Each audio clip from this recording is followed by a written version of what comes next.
Уважаеми колеги, имате думата за изказване по проекта за дневен ред. Заповядайте, господин Петков.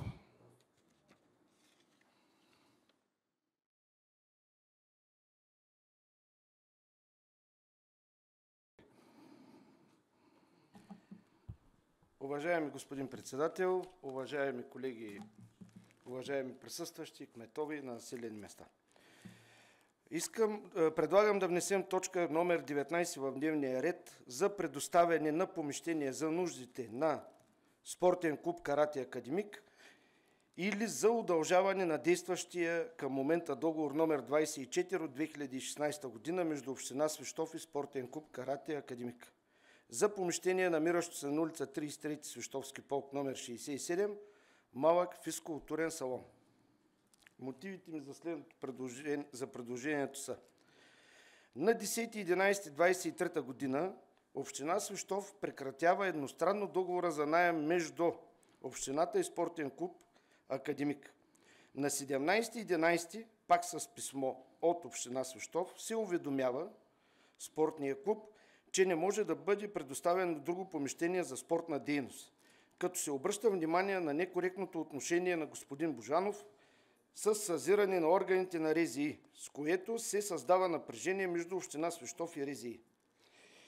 Искам да отбележа, че към момента в спортен клуб Карате Академик тренират активно 40 деца на различна възраст.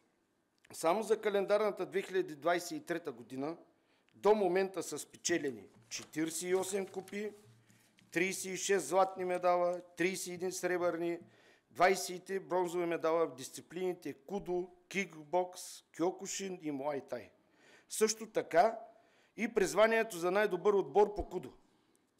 На 27.11 в общината е подадено заявление за несъгласието на 413 родители, която е подкрепена с подписка, която е в мен,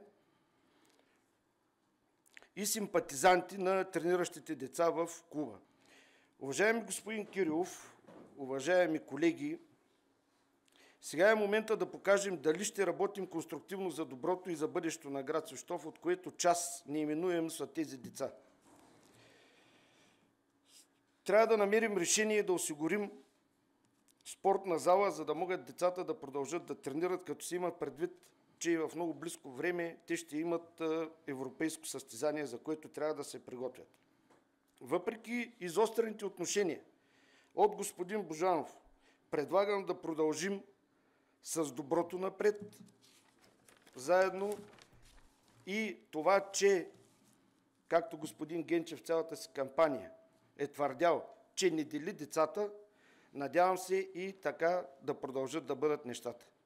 Много ви моля да имаме в предвид, че това са 40 деца и техните родители, и тяхната подписка от 413 човека. Благодаря ви. Благодаря ви, господин Петков.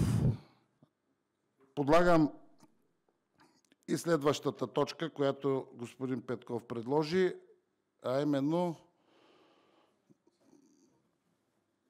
не мога да я видя от тук, предоставяне на помещение на спортен карате клуб Академик или удължаване срока на договор, сключен между община Свищов и карате клуб Академик. Който е за тази точка да влезе в дневния ред, моля да вдигне ръка.